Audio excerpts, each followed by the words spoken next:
The great artist Pablo Picasso once said, "Good artists copy, great artists steal." Although when he said that, I don't think he was referring to the recent deluge of blatant rip-off cartoon films and programs. I mean, the very best cartoon artists take inspiration from one another all the time. But some companies have just copied successful cartoons concept for concept to try and make a quick buck. Don't believe me? Well, from Chop Kick Panda to, oh my god, Goober and the Ghost Chasers. Unbelievable. It's time to pass judgment on some crimes against animation with the worst, weirdest, and most hilarious cartoon ripoffs of all time.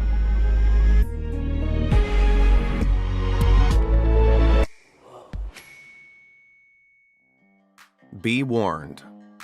Some of you watching may have been born after 2007, which makes me feel so old I think my bones just crumbled into dust. But for elder millennials like me, you would have been around when something unbelievably bizarre was unleashed on Western culture.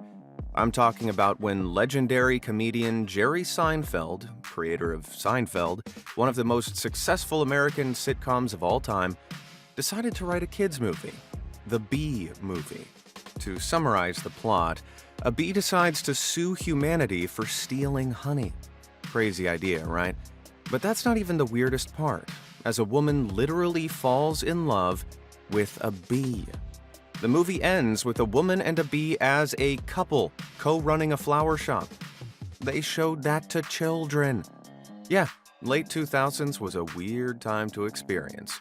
As utterly insane as it was, the movie made $293 million at the box office, and so it inspired smaller animation companies to try and cash in on the B-movie hype, which led to Plan B, a mockbuster created by Sparkplug Entertainment in 2007, the same year as B-movie's release. At least Plan B kept its plot bee-centric, with no creepy bee-human romance, instead focusing on a bee being tyrannized by a cruel, honey-demanding queen bee.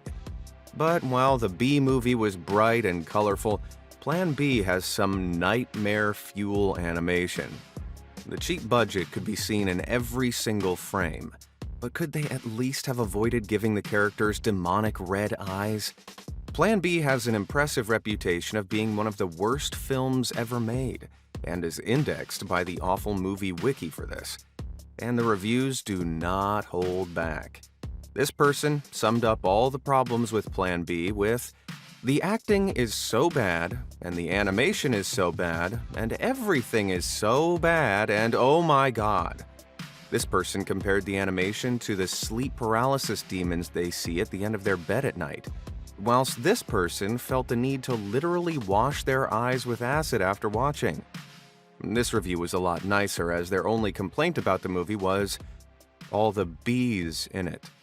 While this person recommended you get psychiatric help if you found yourself enjoying Plan B. Though by far my favorite review from the movie is this: "Plan B literally ruined my life. 10 out of 10. Why do I get the feeling Jerry wrote that? Bamboozler.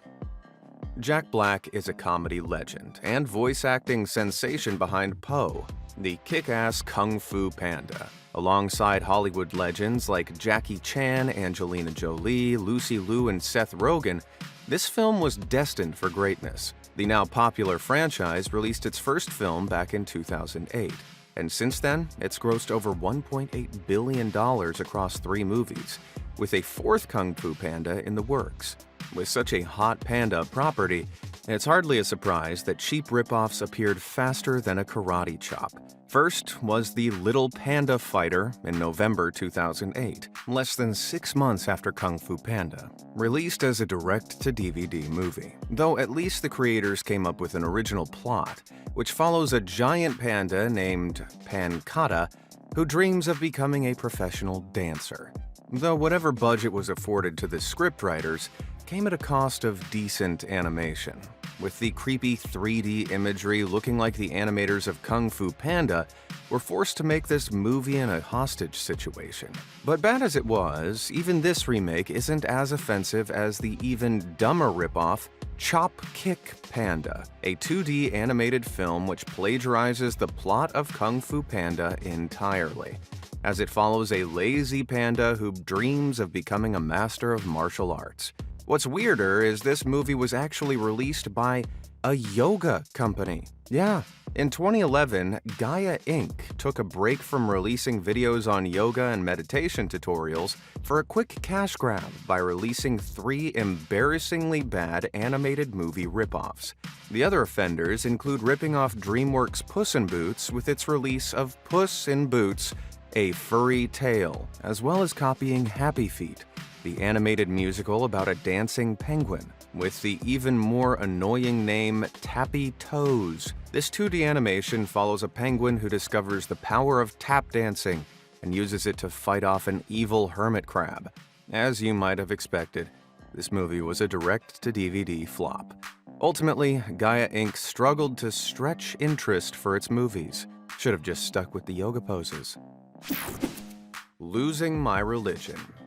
When Finding Nemo was released back in 2003, more than 20 years ago, it was lauded as a masterpiece of animation. The story of an overprotective clownfish searching for his lost son wrenched hearts all over the world and filled the pockets of its producers with a staggering $940 million at the box office. Suddenly, there was a deluge of underwater, fish-focused family movie mockbusters attempting to muscle in on Finding Nemo's success. But one stood out above all the others. Not just because it copied Finding Nemo's unique naming convention, not because its characters were carbon copies of those in Finding Nemo, but because it combined the theme of fish with faith. Say hello to Finding Jesus.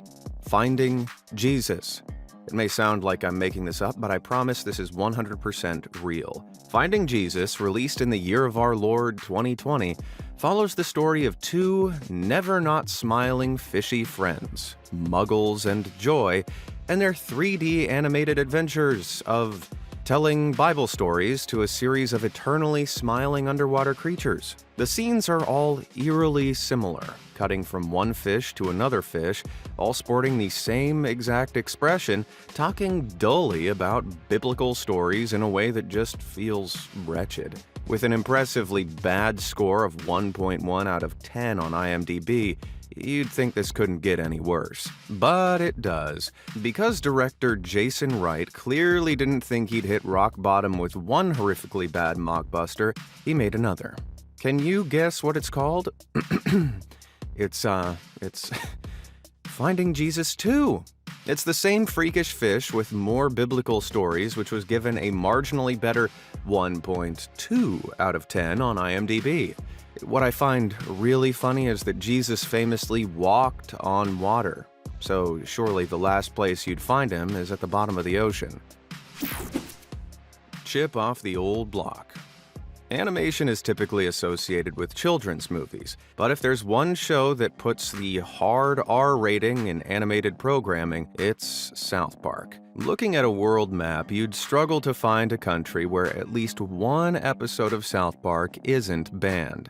But one of the countries with a full ban on the entire series is Kuwait, due to South Park's offensive jokes about Muslims. And thanks to this total ban on the original, Kuwait got away with releasing a complete rip-off version of the original show. Block 13 was released in 2000 and reimagined the main cast of South Park with boys of Arabic descent instead. Cartman replaced by Abood, the classic beanie switched out for a white taqiyya, a religious headdress. Kenny is replaced by Saloom, whose voice is muffled by a wraparound red keffiyeh instead of the orange hoodie. Though Kyle's trapper hat is still worn by his Block 13 substitute, Azuz, an odd winter hat to wear in the hot desert where the sitcom is set, but of course the plagiarizing animators didn't have any of their own ideas. Similar to the original South Park, the series dealt with social issues concerning Kuwait's population, but toned down a lot of the offensive humor to be more family-friendly. A notable difference being Saloom doesn't die every episode, unlike poor Kenny. The series aired on Kuwait TV from 2000 to 2002 and produced 3 seasons. Though what's truly strange about this show is that it was the first animated show produced in the ultra-socially conservative Persian Gulf region. And of all the cartoon properties, they decided to rip off one of the most offensive cartoons of all time. A twist so ironic, I think South Park's creators are actually kind of proud. Rat Race. If I ever see a rat in a restaurant's kitchen, then I'm never eating there again. But when it comes to animated movies, we put our disgust of rats aside and all enjoyed Ratatouille. The movie, released in 2007, is the story of a rat, Remy, who helps a French chef cook in the kitchen by hiding under his hat while secretly controlling him like a puppet. A smash hit at the box office, it raked in over $600 million and won an Oscar for Best Animated Film. And as I'm sure you know by now, wherever there's an animated hit movie, there's always a rip-off rat. In this case, Ratatouille. While Ratatouille was in production for several years, this animated ripoff was created in just 4 months by Brazilian animation studio Video Brinquedo. And that is reflected in the low-quality animation with a movie that only lasts half the length of the original at 45 minutes. The plot loosely follows a rat that becomes a chef and runs a restaurant. Halfway through the movie, a group of rats begin chanting "la la la" and "ha ha ha" repeatedly as the animators tried to fill time in the middle of a half-length movie, as if they didn't have the whole plot of Ratatouille to steal ideas from. You're probably scratching your head and wondering why on earth these terrible counterfeit movies are made.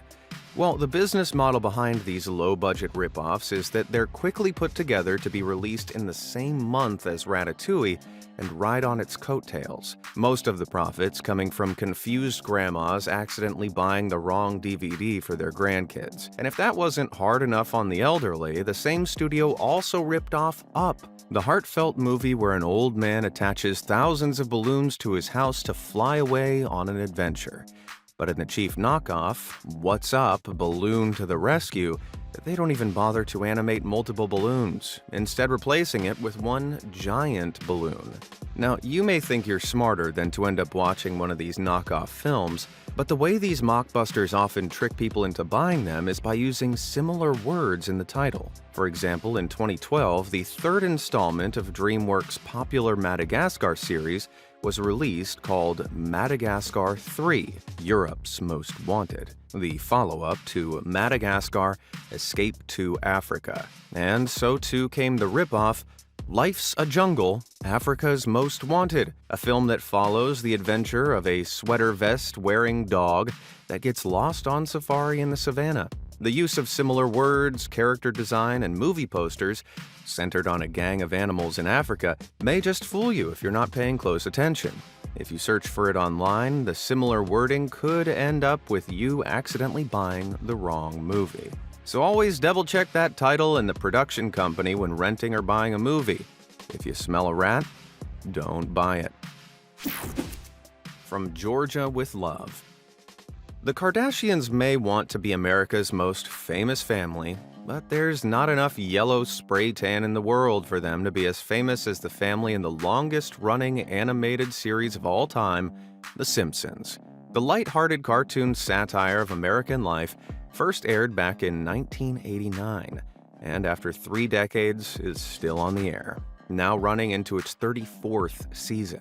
One of the most distinctive elements of The Simpsons is how the visual jokes of the opening title sequence change each episode. Can you spot the difference this time?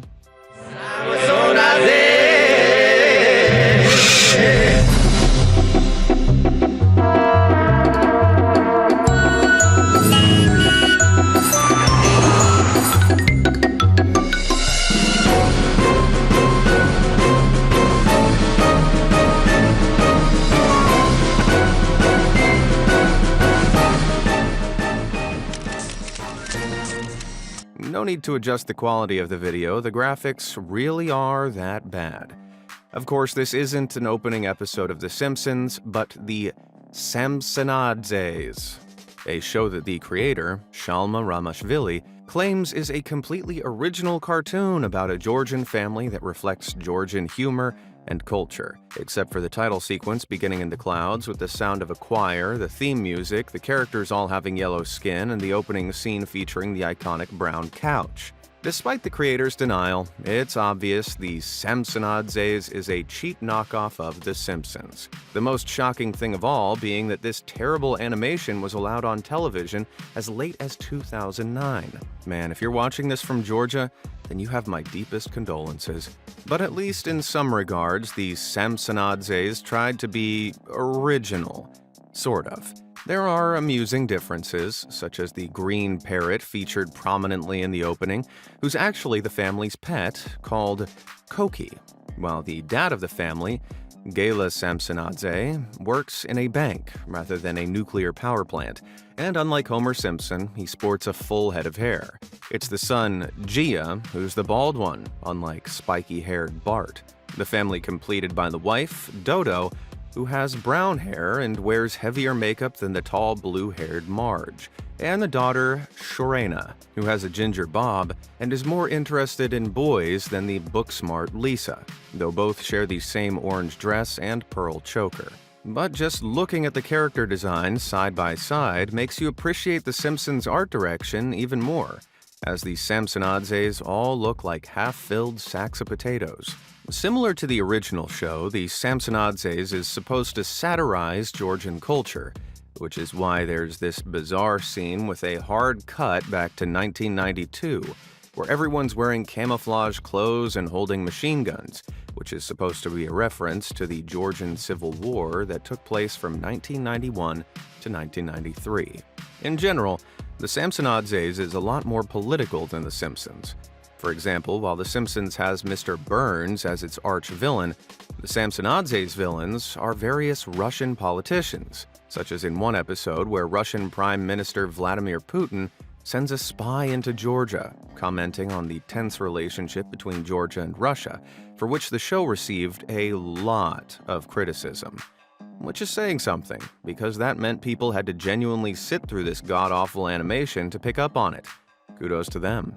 Unsurprisingly, with its poorly rendered animation, the Samsonadzes never achieved the same popularity as The Simpsons. And thankfully, this freakish yellow family were put out of their misery after only one season. Well, it's just like Homer once said. You tried your best, and you failed miserably. The lesson is, never try. Impostergeist. Now we've covered so many counterfeit cartoons, you're probably starting to see fakes everywhere. Just take Shrek and Fungus the Boogeyman. Surely another case of ripoffs, right? Well, actually, no. Sometimes cartoons just have similar ideas, as the 2001 movie Shrek was based off an American picture book published in 1990 about a horrible green ogre who marries an ugly princess. Meanwhile, Fungus the Boogeyman was a British children's picture book published even earlier in 1977 about a green monster that goes around scaring children. Following the success of the Shrek movies, the original Fungus book was adapted into a TV miniseries in 2004. And how the internet is full of green trolls. A completely original idea is rare in animation. Often the basic formula of shows that are popular are continuously recycled. For example, one show released in 1973 was called Goober and the Ghost Chasers. Do you already know what cartoon this show is ripping off? If not, I'll give you a set of clues. This show features a group of teen reporters for a paranormal-themed magazine. They have a large green dog called Goober. Each episode features the gang solving a ghostly mystery. Have any of you meddling kids figured it out yet? That's right, Goober is a total Scooby-Doo ripoff. But here's the twist. It was actually produced by Hanna-Barbera Productions, the same company that created the original Scooby-Doo. The original series run of Scooby-Doo Where Are You? Began in 1969 and ran until 1978. After that, it was developed into the franchise that we know today, with multiple movies, video games, and spin-off shows. But Hanna-Barbera knew they had a winning cartoon formula on their hands, so they reworked the Scooby-Doo format again and again and again. From turning Scooby into Goober to the Funky Phantom in 1971, which featured 3 teens and their dog who accidentally released 2 ghosts. Then there was Clue Club in 1976, which tried to double the success by featuring 2 talking dogs, but failed to secure half as much interest. And they even switched out the dog companion for a giant shark in Jabberjaw, which aired in 1975, but this show flopped just as hard. Hanna-Barbera even resorted to rhyming to make its characters as popular as Scoob, with the new Shmoo launched in 1979. A show which featured a shape-shifting creature called Shmoo, which helps a gang of teens solve mysteries. But just like an off-brand Scooby snack, none of these shows captured the flavor of the original and were all canceled after 1 series. After all, there's only one Scooby-Dooby-Doo! Cocoa Butt. If I were to ask, who lives in a pineapple under the sea? Everyone knows the answer. It's SpongeBob SquarePants. The show about a happy-go-lucky sea sponge and his adventures with his sea life friends in Bikini Bottom. One of the most successful cartoon franchises of all time, having run for 13 seasons and sold over $13 billion in merchandise. Due to its incredible popularity, you just know that a ripoff was bound to happen at some point. And in 2006, Coconut Fred's Fruit Salad Island came along. Now, at first glance, you may give this show the benefit of the doubt and assume that it's an original concept. After all, it's about a coconut on a sandy island inhabited entirely by talking fruit characters. But between the tropical theme and Coconut Fred's constantly happy, childlike personality, it soon becomes clear that this is a SpongeBob ripoff. Coconut Fred is SpongeBob, if SpongeBob's personality was amped up to 10. But there's no moments of self-awareness or even a grumpy Squidward to put him in his place. This coconut is so annoying that even other characters on the show insult him. When asked about Coconut Fred, Wedgie, a talking lemon, says he's awake and he sounds dangerously friendly. The other characters are keen to avoid Coconut Fred at all costs, most likely because he spends the entire show terrorizing them. The show is based around Coconut Fred's ability to create whatever he imagines into reality, resulting in chaos for the other inhabitants of the island. Most of Coconut Fred's creations are based around puns, such as causing a root canal or a tropical storm. That sounds annoying. So annoying that even his voice actor hated him. Rob Paulsen was openly critical of the character, referring to the show as a shameless SpongeBob ripoff. Which begs the question, who even likes Coconut Fred? Well, considering the show was canceled after 13 episodes, the answer is likely no one. Maybe the show would have been more successful if the main character was a little more coconut shy. Oh god, those terrible puns are rubbing off on me. I'll be damned.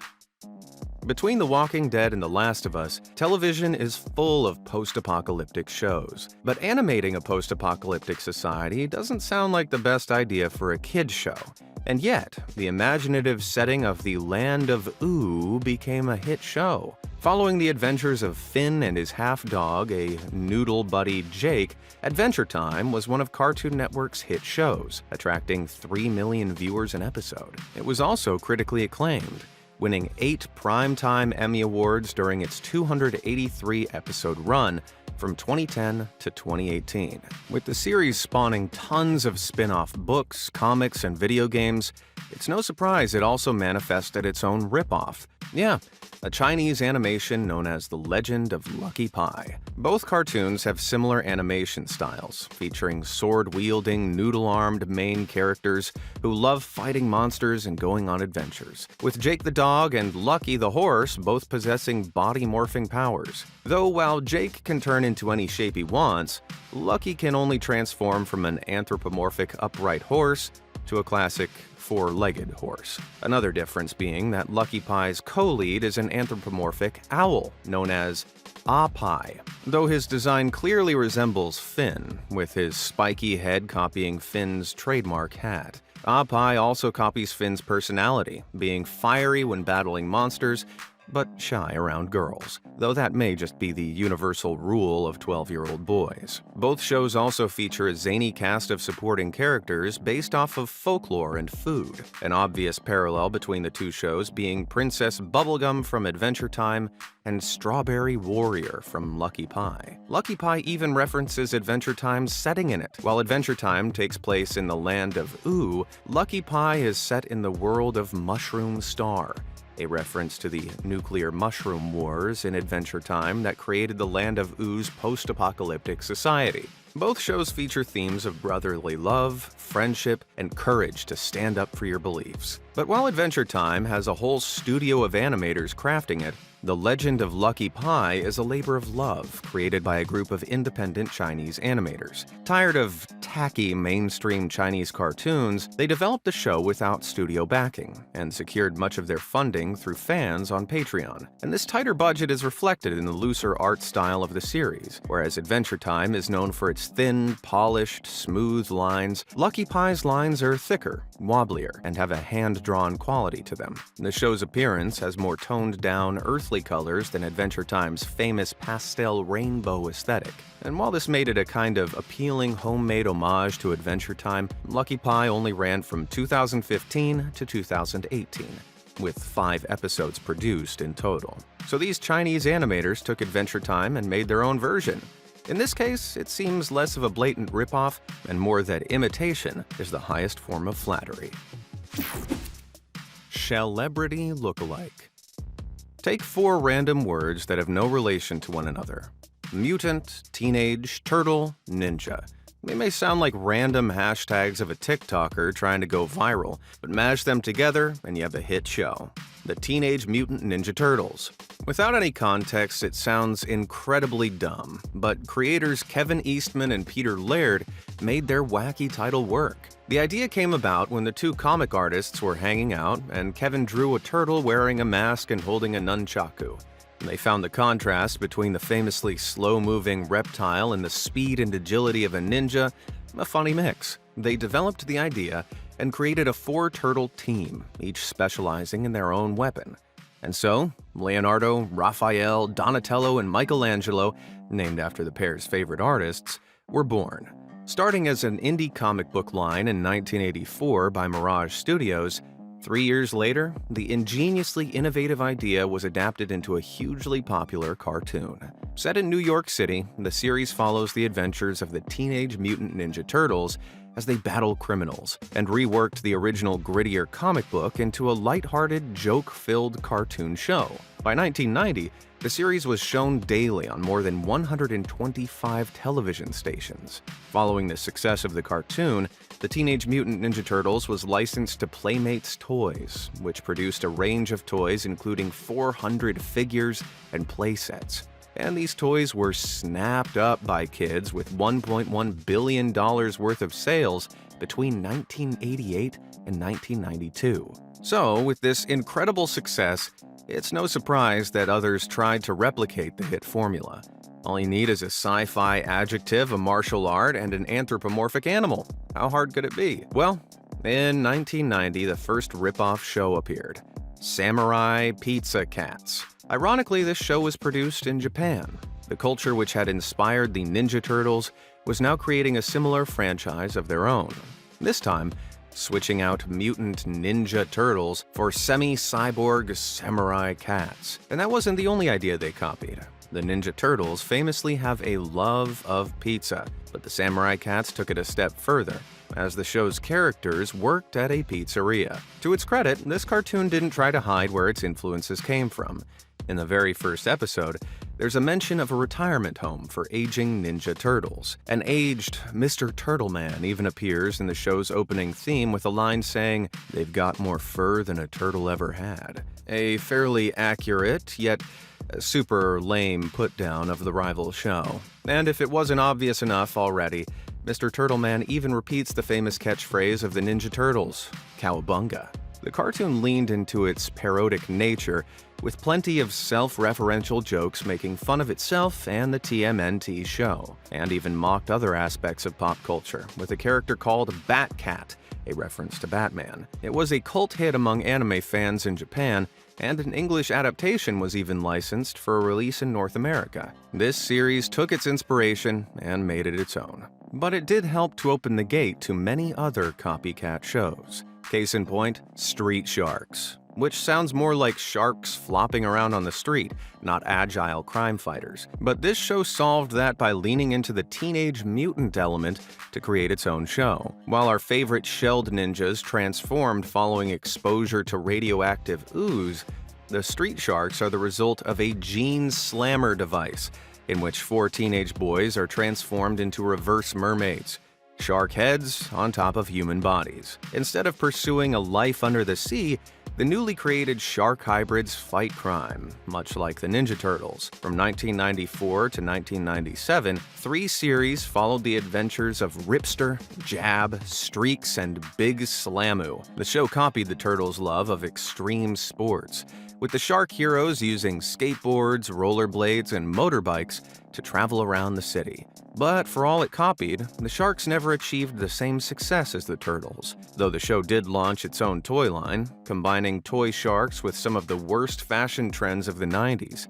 Jeez, look at those sweatbands. But by far the laziest ripoff of the Ninja Turtles has to be the... Do I have to say this out loud? It's so dumb. Kung Fu Dino Posse. Released in 2009, almost 20 years late to the party, maybe they thought it had been so long people wouldn't realize it was a Ninja Turtles hack. Even the backstory was clumsily put together, as it featured a gang of 4 dinosaurs who were frozen in the last ice age, and after being thawed from ice resumed their kung fu skills to fight crime. Except the dinosaurs went extinct 66 million years ago, way before the world's ice ages. Furthermore, Kung Fu originated 4,000 years ago in ancient China, so according to the logic of the show, dinosaurs invented Kung Fu. But even if this was cartoon logic, kids didn't buy it.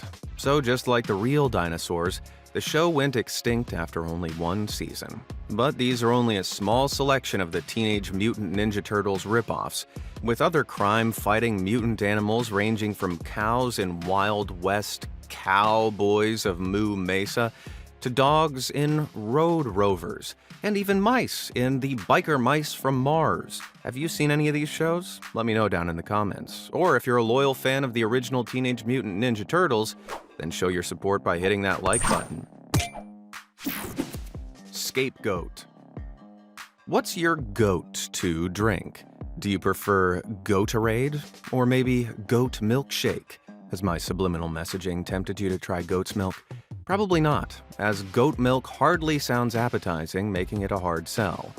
But if you want to sell things to kids, a great way to do it is through a cartoon. Bright, colorful, and fun, kids will buy anything if it's made into animated form.